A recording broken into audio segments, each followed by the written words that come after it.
All right, in today's episode of the Weekly Hustle, we're going to be talking about three things. We're going to be talking about $45,000 Japanese fruit, the best $10 I spent this week, and also the secret of how Tai Lopez handles his haters. Don't miss this video. Hey guys, welcome to episode 3 of the Weekly Hustle. This week I went completely overboard. So let me explain. Recently I've been reading a lot of these copywriting books. I've been reading the boron letters, really integrating the ADA formula into everything I do. So this episode might be a little longer. So after reading all these books, things like the boron letters, breakthrough advertising, and all the classics, I actually got carried away and I wrote 3 full articles this week in the Weekly Hustle.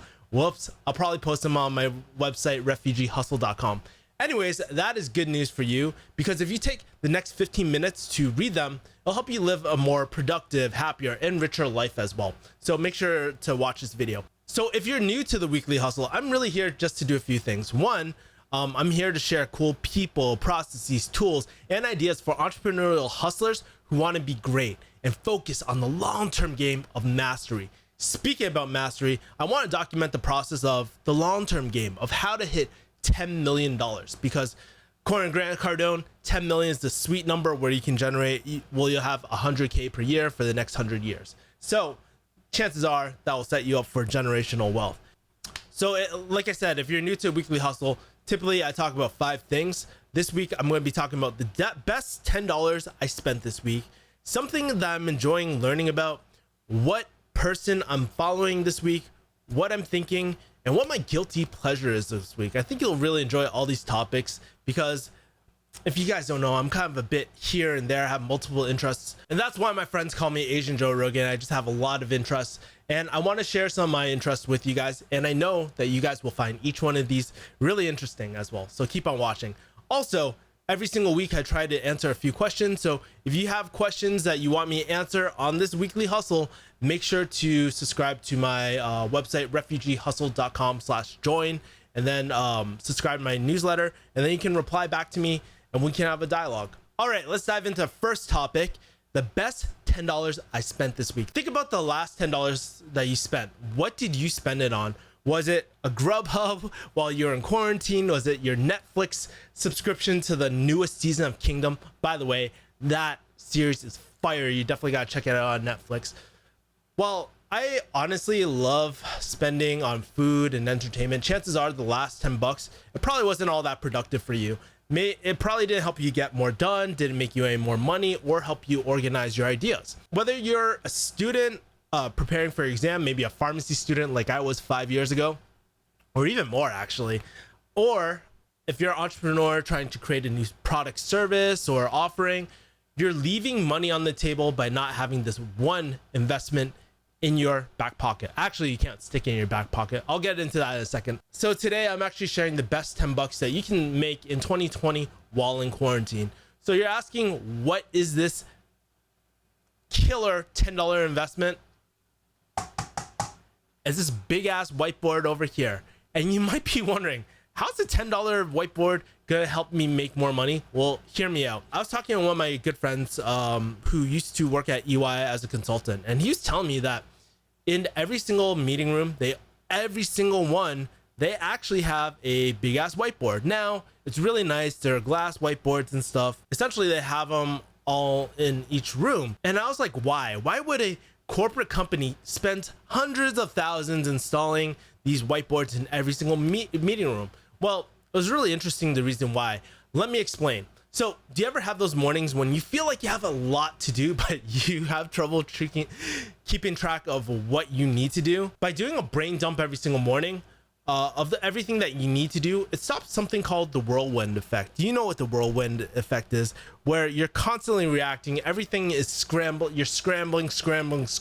By stopping that whirlwind effect, you can actually take a look at all the tasks that you need to be done and just prioritize based off importance.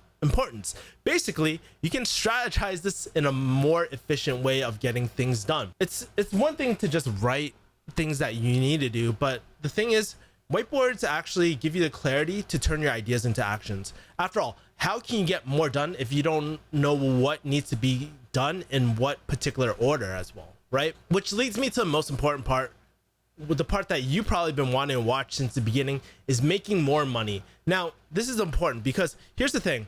I love writing down my ideas. If you can't tell, I actually wrote some ideas for my IDA, like for the IDA formula and copywriting on the board as well. But I love organizing my ideas, especially if I'm doing a new product, new service offering, or just try and brainstorm ways to make the customer journey better for my clients, right? And let's say if you guys don't have a product, service, or offer, no worries. A whiteboard can actually help you brainstorm existing problems in the market and strategize potential solutions which you can create and sell, aka profitable brainstorming as well. But you want to know the best part about whiteboards, because here's the truth. You can literally scribble it on a piece of paper, all your ideas, and guess what? It gets lost. You can't lose a freaking whiteboard. It's not, like I said, you can't stick in your back pocket. They're in your face constantly. So the truth is, yes, you could use a piece of paper and journal everything down, but 99% of the time it'll get lost and disappear into oblivion.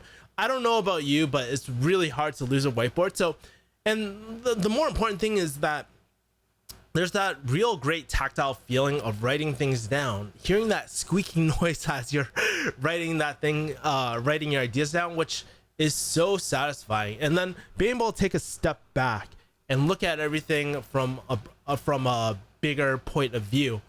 I don't know. There's nothing, you can't do that with a piece of paper, and it's just so satisfying. By the way, fun fact, one thing that I love doing as well after I jot down my ideas is actually taking something like a smartphone and then taking a picture of the ideas and just storing it somewhere so it doesn't get lost, so I can reuse it over and over and over again. So those are some cool tricks. But there is one major problem with whiteboards, is that I'm not sure if you've taken a look at your Home Depot or even on Amazon, but even boards can go up to $300, $400, even $1,000 sometimes. So they're pretty expensive. Well, not until now, not until I share this tip with you. And if you want to learn how to create your whiteboard for just 10 bucks, keep watching this video. Well, guess what? I kind of lied. It's more like 17 to 20 bucks because we'll need a few extras, taxes. But anyways, it beats spending so much money versus a traditional glass one. So this is how we do it. There's a few steps. So you're gonna go to your Home Depot lumber section. You could probably find this at Lowe's, but I didn't look over there. And you want to pick up this marker board. I'll leave the link in the description below, or in my show notes, which I'll leave a link for.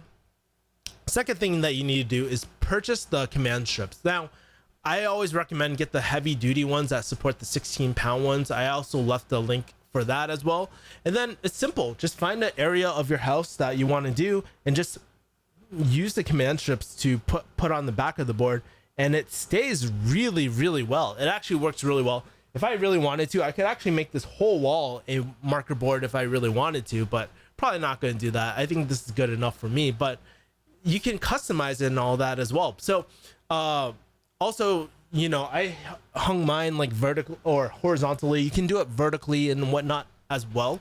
So it's really customizable, and I know that you won't be disappointed. It's the best 10 bucks that I've spent this last week, to be honest, and that has made me excited. Trust me, I buy a lot of camera equipment. I'm like a electronics junkie and stuff like that. So, you know, this really made my week. Make sure I pick everything up. You won't be disappointed with this $10 investment for your home office. So what are you waiting for? Go pick that stuff up. Link is in below, and support your boy with those $4 affiliate links or whatever. I would love to kind of hear from you guys.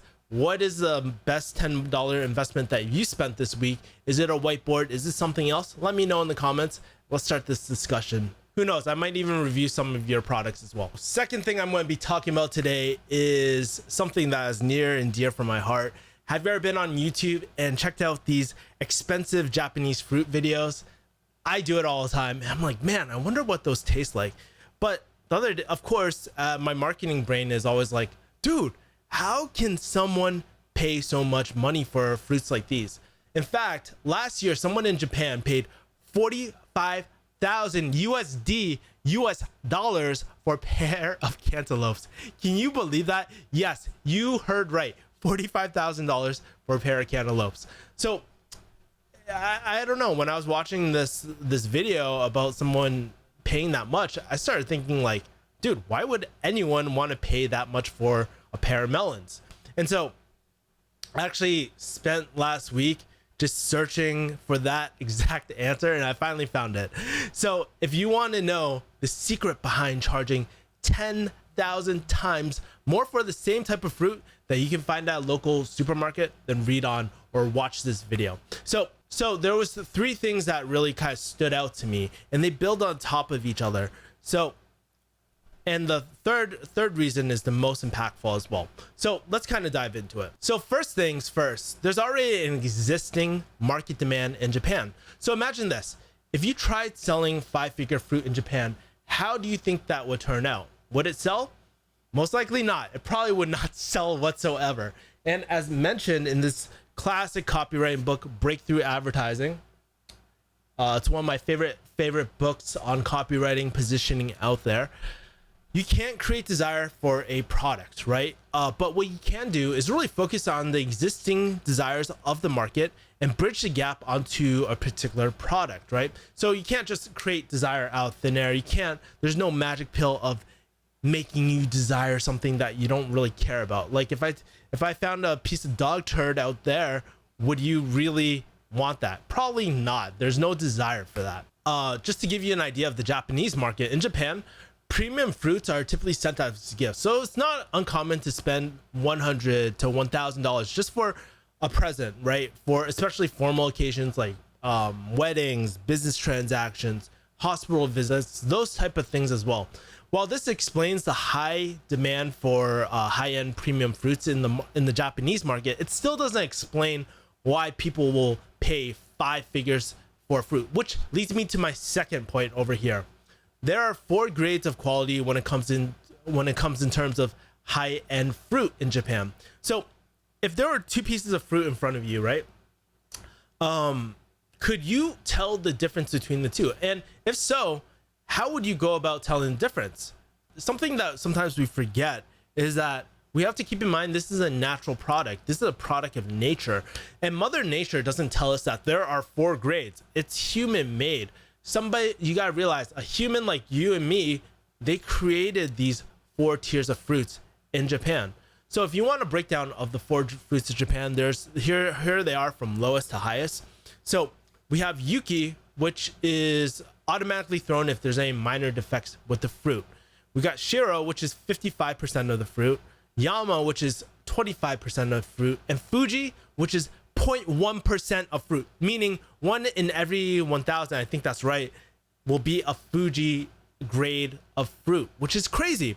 And so if you're wondering what the difference between Shiro, Yama, and Fuji, honestly, I could only find like a high level, and it really depends on the physical appearance of the fruit and also the sugar content of the fruit as well. You might be asking yourself, why would anybody classify these grades? Well, by classifying these fruits in particular grades and having percentages nearby it builds this concept of scarcity. And think about it, right? Imagine if you got your hands on a Fuji fruit. Wouldn't that feel like winning the lottery? Now, I probably argue that most people would probably be a lot happier winning the lottery, but you kind of understand the point, right? And so that's one way to add scarcity, but that's not all. Imagine if you can stack it with other factors to increase the scarcity or exclusivity of this one fruit. For example, have you ever heard of a white strawberry before? I haven't until I started binge watching all these Japanese fruit videos on YouTube, right? There is a Japanese fruit called the white jewel strawberry, and apparently only 10% stay white jewels after exposure to the sun. So what they do with these fruit is actually grow it in a dark area, and then they expose it for a little bit of time, and only 10% will stay that white, beautiful color. How did the Japanese come up with that? No freaking clue. But my point is, imagine a Fuji grade type of white jewel. I don't know if those exist, by the way, but think about it. Think about how rare that would be and how much people would pay for it in an existing market where gift giving is already done a lot. But let's kind of take a step back again and ask ourselves, so what? We have a rare piece of fruit. Does this really justify the $45K price tag? And this leads me to the last piece of the puzzle, which is the main secret of charging that 10,000x price of the normal strawberry. This is the last point. High-end fruits require a high level of intimacy. Okay, so let's take two pieces of fruits, right? Just like we did last time, right? And you need to pick one for a wedding or a business gift that is multi-million-dollar type of thing as well, right? So we got melon 1 over here. It's mass produced, sprayed with pesticides. When it's time to harvest, they're tossed in your cardboard box, thrown on a truck. At the Asian supermarket, you not only need to check for bruises, but you also need to fight old Asian grandmas for the non-bruised fruits. Think about it like this. This is like most fruit in the US, by the way. So, well, let's categorize this as melon 1. Melon 2, okay.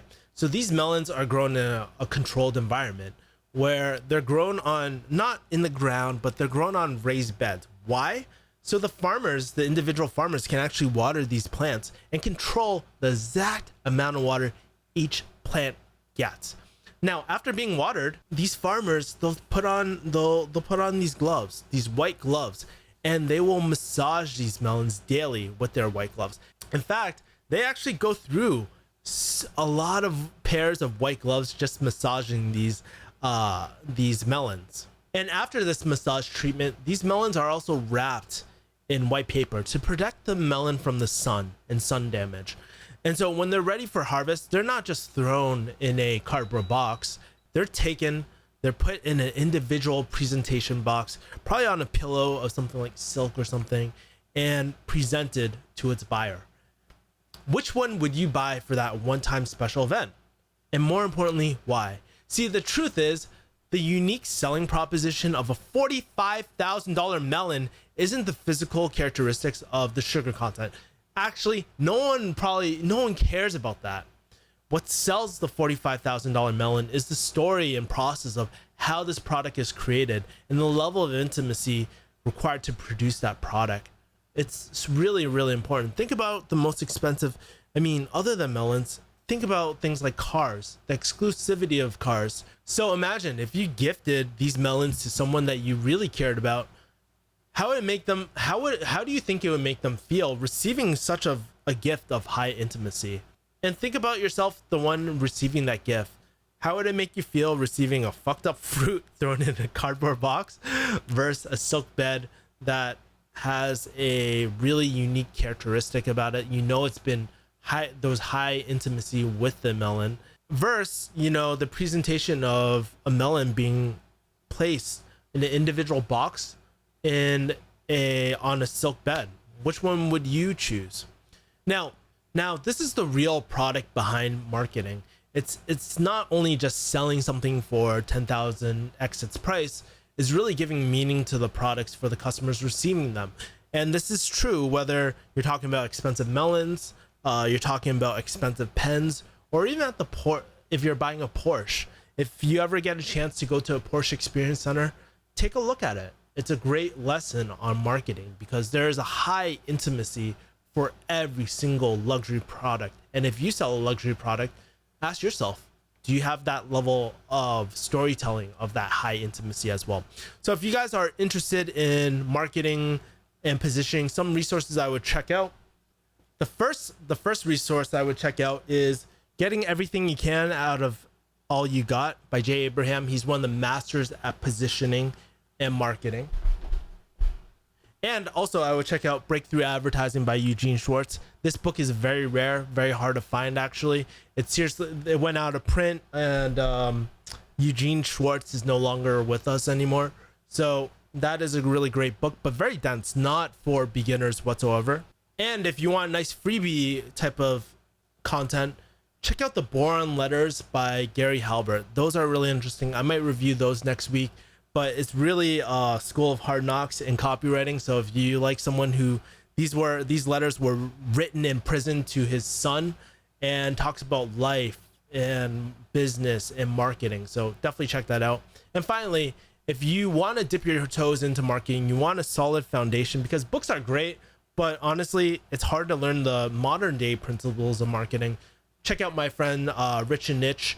He has his full stack marketing academy. Link will be in the description as well. But that is the power of marketing. So if you want to learn how to make more money or learn how to sell something at a higher level, then you better brush up on your copywriting and marketing. All right, the third thing that I'm going to be talking about is my guilty pleasure this week. Have you ever spent the whole weekend watching the most random thing? You took a step back and you're like, why am I watching this, right? Don't lie, it happens to everyone, right? Well, I'm going to share this exact moment that happened to me when I took my day off, because ever since probably like 2 or 3 weeks ago, I made it a rule for me not to do any work on the weekends, right? Okay, you ready? Breathe. This is really embarrassing, but I literally spent the whole freaking weekend watching koala wrestling.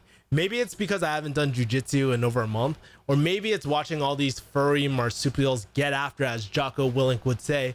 But you know, it's pretty interesting seeing jujitsu not only being practiced by humans, but it's great seeing jujitsu being practiced by the animal kingdom too. I also saw this video Gracie breakdown by the Gracies, obviously, about narrating these things. So maybe I'll do a narration of koala wrestling and whatnot, or koala jujitsu, on a separate video. So one person that I've been recently following is someone that I probably normally wouldn't follow. For example, when I say Tai Lopez, what comes to mind? Some people might say, hey, he's a scammer, right? Other people might think, here in my garage, right? Like on the phone. And you might think of that ad. While most of the people on Reddit or YouTube might say knowledge, right? With a bookcase behind their back, right? Believe it or not, I actually don't follow Tai Lopez. I don't buy his products. I don't watch his content. So why am I following him? Well, one of the things I recently realized about Tai Lopez was that he's a master about how he responds to his haters, his trolls, his critics. Now, if you've ever dealt with haters or trolls, there's not a lot of great advice on the internet.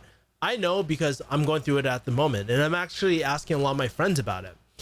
The haters and trolls started coming about probably a year ago, when I had a few videos blow up regarding men going on their own way, incels, and when that being single at 30 video really blew up. Ever since then, every few weeks I have, maybe, I'm not sure if it's an individual or group of haters, they flood my live stream, they mass dislike my videos, they even harass my personal Instagram and my personal email as well, which is kind of messed up.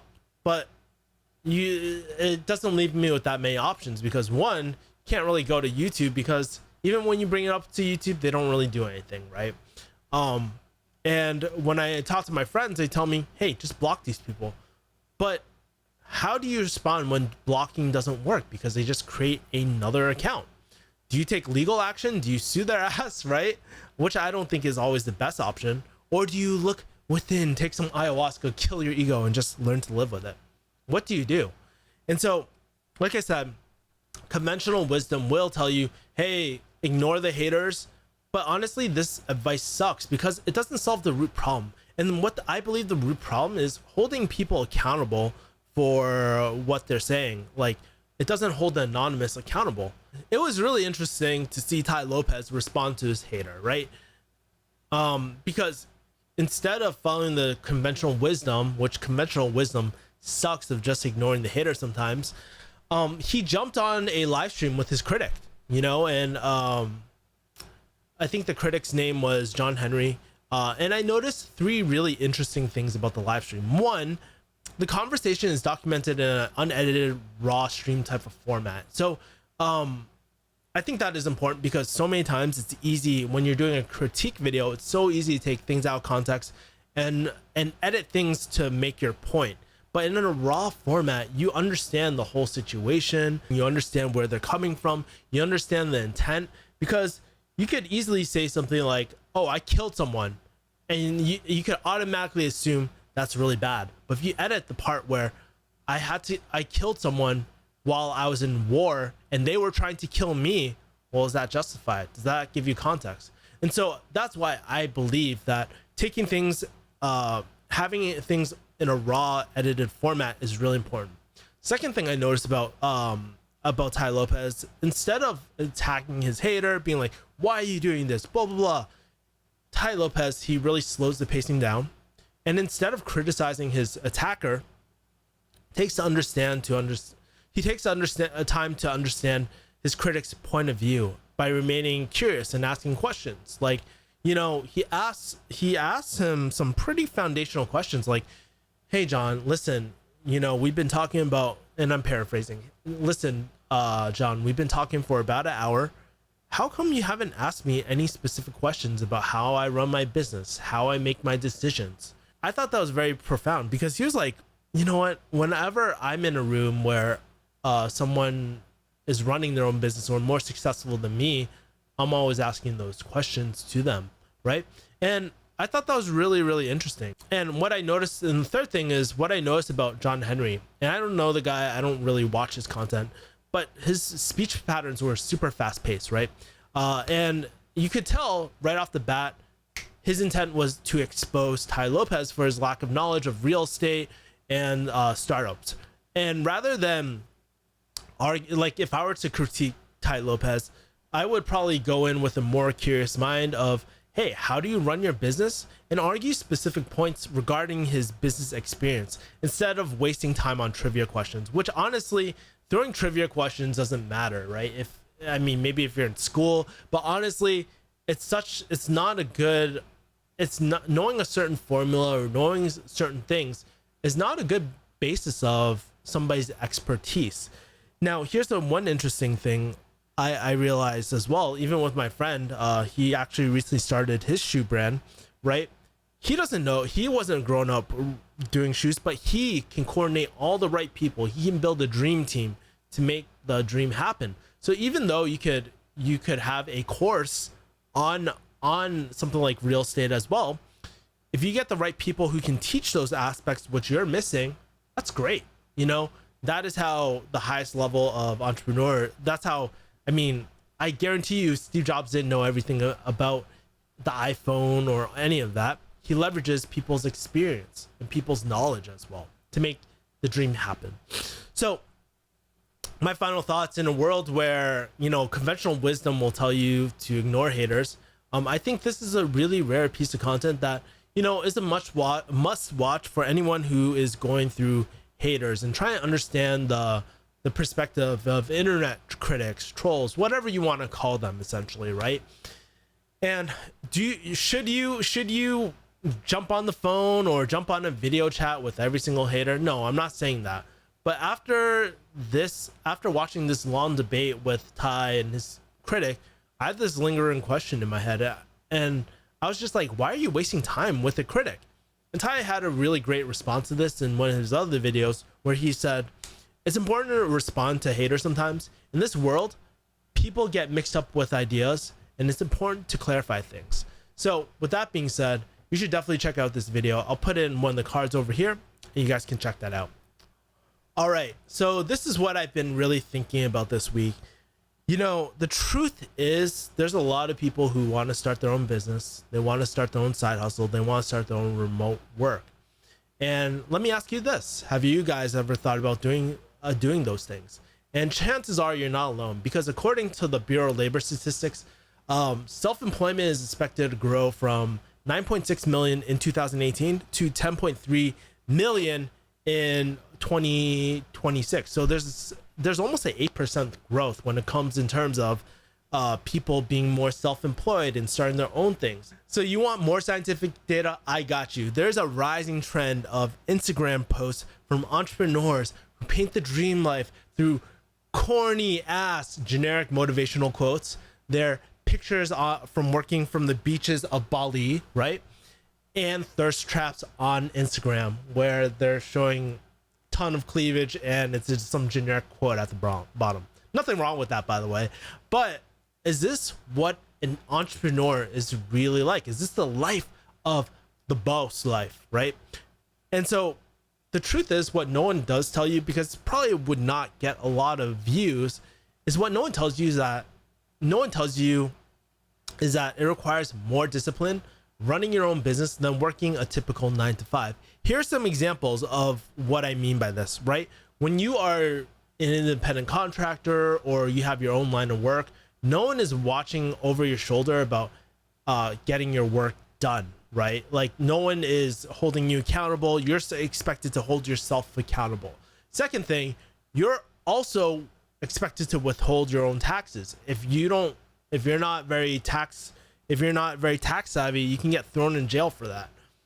Third thing, the concept of stability, unless you're on some sort of retainer, you have to get rid of the mindset of a stable paycheck. That will perhaps come in time after you grow your business a lot more. But dude, when you are an independent contractor, you can't rely on a stable check. It's kind of like a eat what you kill type of thing. And there's a trade-off, right? Especially if you're going into some sort of independent contracting work, right?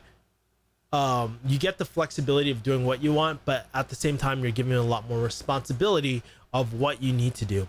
And so there is no stable paycheck. Your work is entirely based off yourself, your performance, your fulfillment, and your impact to your clients, customers, or their businesses, right?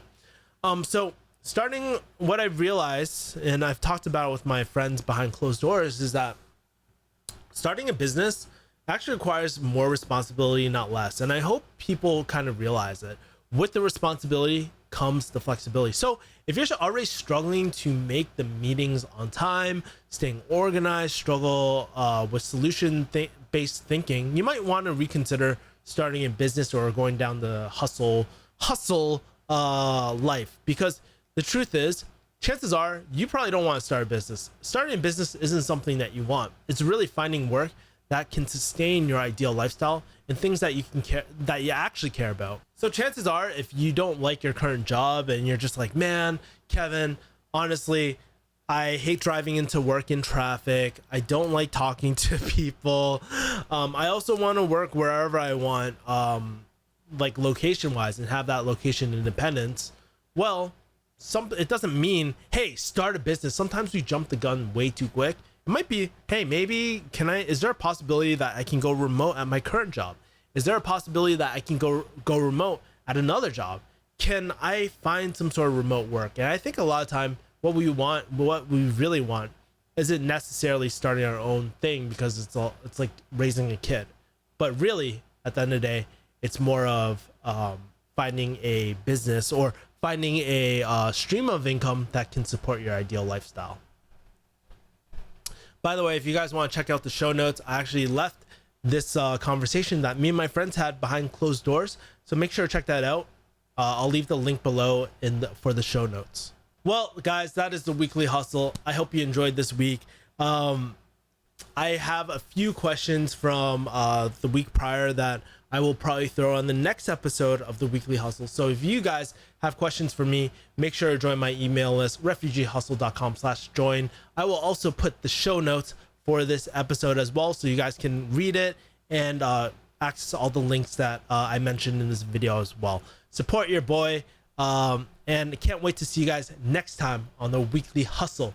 Peace out, mother people.